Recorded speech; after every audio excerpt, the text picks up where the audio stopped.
Hello there, folks. Surfer Clock here. Unfortunately, TapG will not be joining me today because he needs to get some rest and relaxation.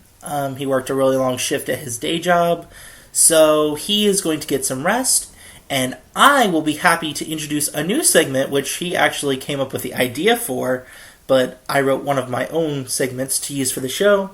It is called Fed Up. Now, you may have seen a posting about this on Facebook, or I don't think I posted it to the blog.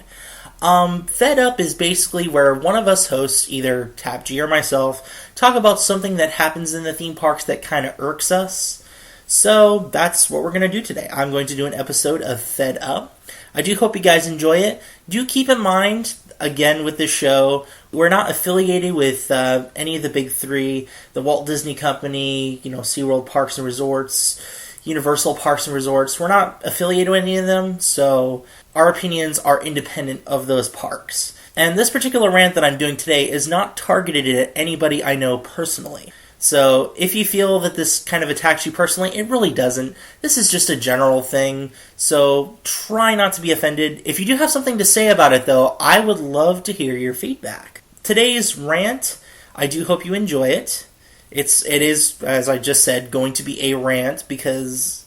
Now, normally I'm a very sort of relaxed kind of guy, but certain things happen in these parks, and, something just became relevant over this past week that's kind of made me examine something in the theme parks that irritated me before, and now I feel like I should be able to talk about it with the audience. So, enjoy this rant. Alright, folks, I'm fed up, and here's why.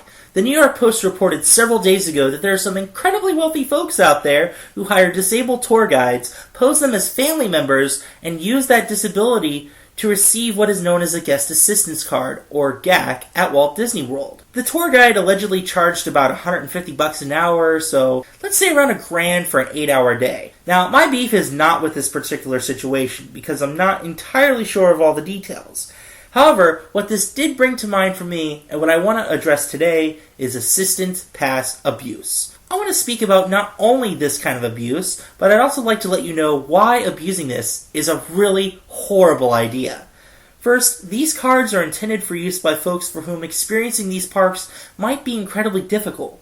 We're talking folks on the autism spectrum, quadriplegics, folks with terminal illnesses, and all manner of disabilities which may or may not be fully visible.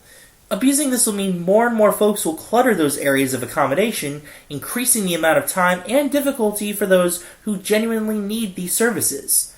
Next up, with lines and attractions becoming more sophisticated, more and more storytelling and interactive experiences are being used in the lines to engage guests in the story and keep that wait time from being too incredibly dull. Now, abusing assistance passes might skip you through this pre-show or the really cool stuff, causing you to miss out not only on these cool elements, but possibly part of the attraction's story. So you'll get to ride, and you'll get to do everything, but you'll be wondering why you did it. What are the motivations? You're going to miss that if you abuse assistance passes. Now, a vacation is supposed to be a time to relax, to slow down, to enjoy the presence of your family, to get away from the grind of school and work and all that. Abusing assistance passes will get you through the parks and the rides fairly quickly, not all the time, but you'll certainly wait a lot less than the folks who don't have these things. But then you'll be left to stare at each other back in the hotel room when you have all this downtime that you didn't spend waiting in lines and making memories.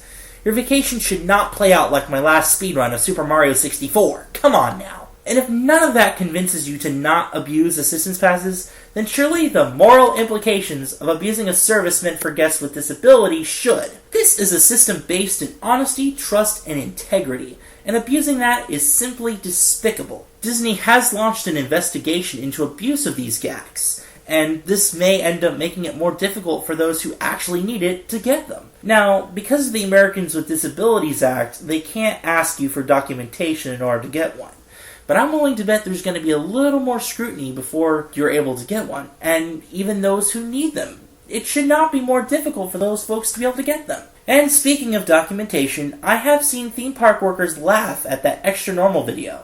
You know, the one, Disneyland Special Assistance Passes, where the lady is like, "I'm disabled, I cannot wait in line." And yet some of these same folks wish those special assistance passes were still around, or, more despicable yet, they talk about getting these assistance passes when they don't actually have a disability on their days off just because they can or because they know someone. Come on! That's wrong, and you know it's wrong.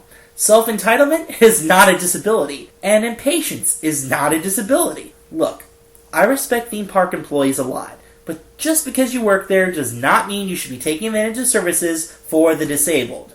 If someone in your family, your real family, is disabled, and you guys all come to the park together and you genuinely need it, that's fine. That is legitimate use of it. But doing it just because you can is not only immoral, it can also get you terminated for that kind of abuse. So just don't do it.